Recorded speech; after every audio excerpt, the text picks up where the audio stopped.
Bismillahirrahmanirrahim. Assalamualaikum warahmatullahi wabarakatuh. Okay, apa khabar semua? Semoga hari ini kita dipermudahkan segala urusan untuk kita teruskan pembelajaran hari ini. Semoga awak semua dapat berikan kerjasama yang baik untuk tonton video pengajaran saya ni untuk topik hari ini, untuk topik pembelajaran hari ini. Okay, macam minggu lepas kita dah belajar mengenai perbezaan pemboleh ubah dan juga pemalar. Okay, untuk minggu ni kita akan sambung ataupun teruskan dengan topik 3.1.3 iaitu menghasilkan segmen kod menggunakan fungsi input dan juga fungsi output. Awak semua boleh buka buku teks yang awak ada, muka surat 95 untuk topik hari ini. Okay, apa yang kita akan belajar hari ini, kita akan kenal dengan fungsi input dan juga fungsi output lah. Pada akhir pengajaran dan pembelajaran, pelajar dapat apa yang awak dapat untuk topik hari ini. Awak akan dapat dua benda. Yang pertama, membezakan antara fungsi input dan juga fungsi output dengan jelas. Yang kedua, awak akan dapat menghasilkan segmen kod menggunakan fungsi input dan juga output dengan betul. Awak akan belajar hari ini mengenai fungsi input dan juga fungsi output. Awak akan dapat bezakan apa beza antara dua fungsi ini. Okay, jom tengok. Yang pertama, tengok. Bahasa pengatur jaraan memainkan peranan penting untuk mengawal dan memberi arahan kepada peranti-peranti yang lain. Fungsi input dan output merupakan kaedah interaktif yang digunakan dalam interaksi manusia-komputer iaitu IMK. Okay. Untuk yang ketiga, fungsi input dan output membolehkan mesej yang hendak disampaikan dan diterima dapat difahami oleh pengguna dan juga komputer. Okay. Kita tengok contoh dalam buku teks awak, Rajah 3.10. Kita tengok. Okay. Kita tengok contoh dalam buku teks awak ni, Rajah 3.10, iaitu input dan output memainkan peranan penting dalam interaksi manusia-komputer. Okay. Apa yang dimaksudkan input dan output ni memainkan peranan penting dalam interaksi manusia-komputer? Okay. Yang kita tahu, komputer ni dia tak faham bahasa manusia. Komputer ni contoh, bahasa yang kita guna bahasa Melayu ke, bahasa Inggeris ke, dia tak faham bahasa kita, itu bahasa manusia. Jadi, komputer ni dia cuma faham bahasa mesin, bahasa dia lah, bahasa mesin kita panggil. Jadi, manusia ataupun kita sebagai pengguna ni, kita perlu bina satu atau cara dalam bahasa mesin supaya komputer tu dia dapat fahamkan apa yang kita nak. Okay. Dia akan dapat fahamkan apa yang ataupun laksanakan apa yang kita nak lah. Output tu apa yang kita nak. Kita tengok contoh ni dalam buku teks awak ni, Rajah 3.10 ni, manusia dia boleh berfikir. Jadi yang boleh berfikir adalah manusia ataupun kita sebagai pengguna, kita boleh berfikir. Komputer dia tak boleh berfikir. Komputer hanya dapat melaksanakan program yang kita bangunkan, kita sebagai pengguna yang bangunkan program tu. Dan manusia ni dia ada satu tindakan, dia akan laksanakan satu tindakan. Tindakan tu apa? Tindakan tu adalah input yang dia nak, apa yang dia nak, dia fikirkan, lepas tu dia lakukan tindakan.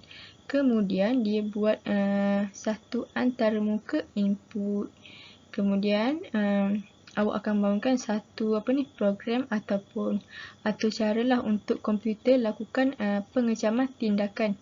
Kemudian lepas komputer lakukan pengecaman tindakan terhadap input yang awak buat tadi, dia akan melaksanakan tugas oleh komputer ataupun dia lakukan penterjemahan lah sehingga output untuk keluarkan output tu. So antarmuka, so lepas komputer melakukan penterjemahan tu, dia akan ada antarmuka output yang kita nak keluarkan tu, yang kita buat output tadi tu komputer akan keluarkan output. Jadi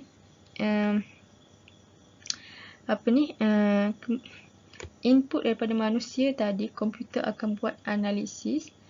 Lepas tu dia akan hantar balik sebagai output kepada kita, manusia tadi itulah yang dia buat ni.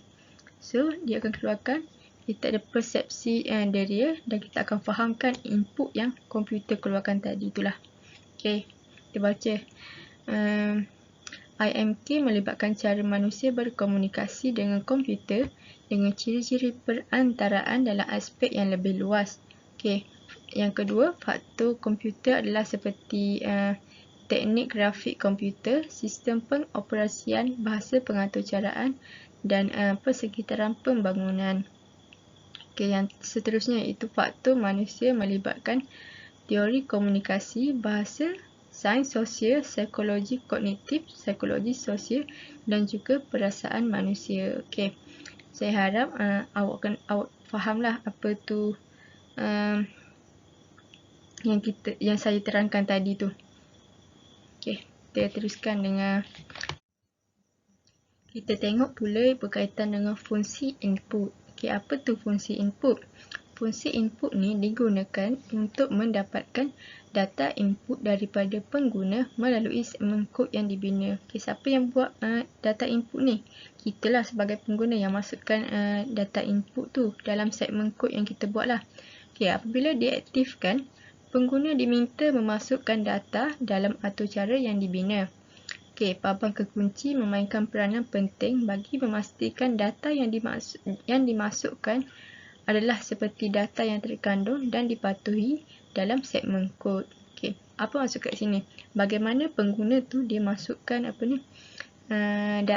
input tadi, iaitu melalui papan kekunci, iaitu keyboard kita yang kita guna tu, yang kita type tu. Itulah cara kita masukkan input kita. Okey, sinteks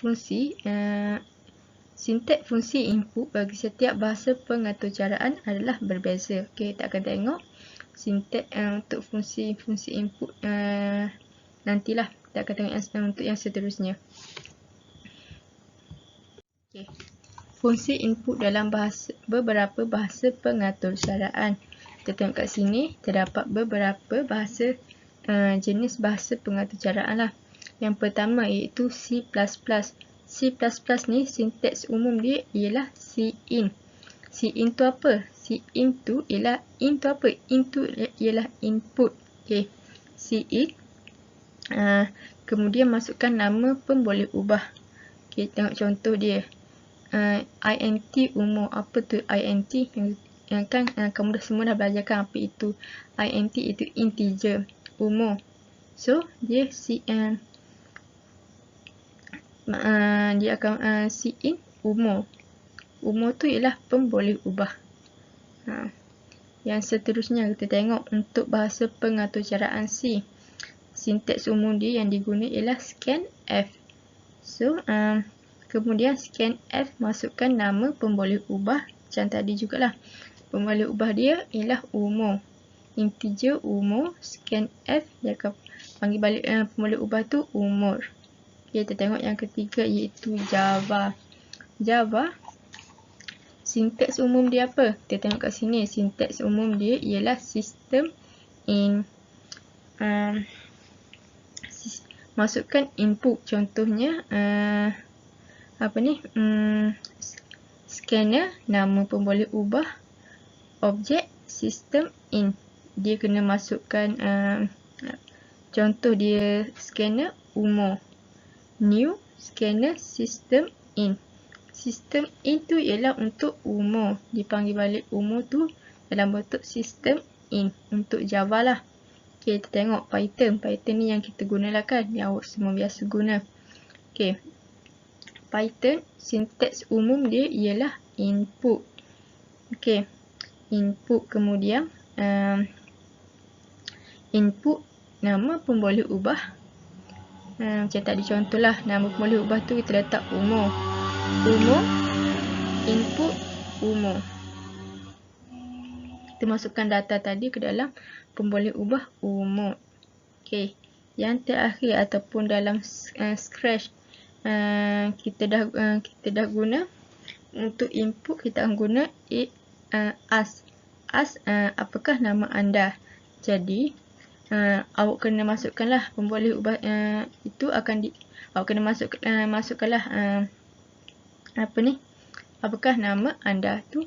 Pemboleh ubah dia akan ditetapkan sebagai nama. Jadi nama tu sebagai answer lah, sebagai jawapan dia. Contoh fungsi input di dalam pengaturcaraan tu semua adalah contoh fungsi input dalam bahasa pengaturcaraan. Okey. Ya, sebagai contoh dalam buku teks awak ni, contoh 3.14 muka surat 96, awak semua boleh tengoklah. Okey, ni contoh 3.14 penggunaan fungsi input dalam bahasa pengaturcaraan Python. Okey, awak tengok kat sini. Dia nak dia nak keluarkan umur. Dekat sini awak akan masukkan umur anda. Umur input, masukkan umur anda. Okey, umur ni apa? Umur ni pemboleh ubah. Kemudian kat sini awak akan masukkan umur anda. Awak akan tulis umur anda. Contoh kat sini 14 umur awak kan. So, dia akan panggil balik pemboleh ubah tu umur dan dia akan keluarkan umur yang awak masukkan tadi. Itu 14. Okey, contoh dia macam tu je lah. Ya, dalam pengaturcaraan untuk Python ni yang awak biasa guna. Okay, yang seterusnya kita akan tengok untuk fungsi output pula.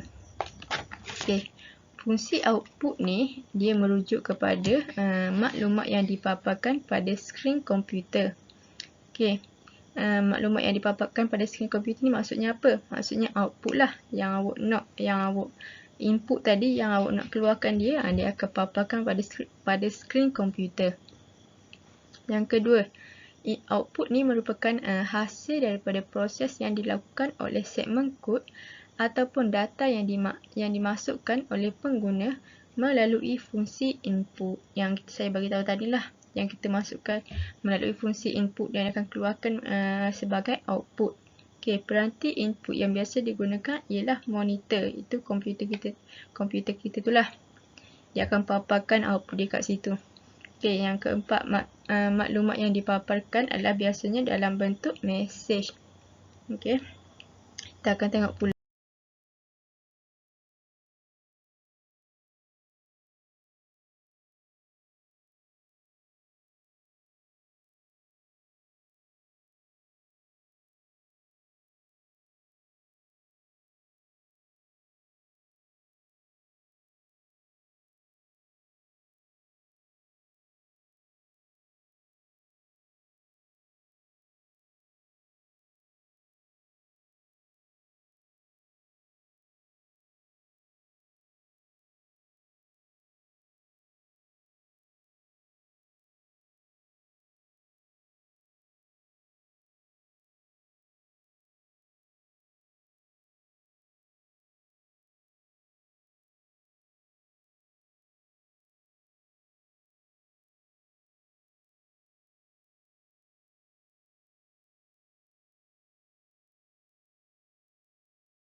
Kita tengok contoh dalam buku teks awak, iaitu contoh 3.15, iaitu penggunaan fungsi output dalam bahasa pengaturcaraan Python. yang awak biasa gunalah Python ni kan. Okey, kat sini kita tengok dia boleh ubah dia lah umur. Umur integer 14. Okey, 14 tu ialah umur dia lah. Okey, dia akan print umur anda pada tahun ini ialah umur. Dia akan panggil balik umur yang awak masukkan tadi. Boleh ubah tadi 14 tu, dia akan panggil balik. Okey, dekat sini print tu ialah apa yang kita nak keluarkan ataupun apa yang kita nak tulis lah. Umur anda pada tahun ini ialah. Okey, so dia akan untuk output dia akan keluarkan lah umur anda pada tahun ini ialah 14. So apabila sinteks print tu dibaca, atau cara akan memaparkan teks yang berada dalam kurungan. Kurungan yang awak boleh tengok kat situ kan, yang highlight kuning tu, dia akan paparkan yang tu lah. Okey, tu ialah untuk output. Okey, itu sajalah untuk pembelajaran kita untuk hari ini. Saya harap awak boleh fahamlah apa yang saya cuba terangkan. Okey, kalau ada yang tak faham boleh tanya saya ataupun WhatsApp saya ke. Saya boleh tolong, saya akan bantulah apa yang awak tak faham. Saya harap semua boleh berikan kerjasama, tonton video ni sehingga habis untuk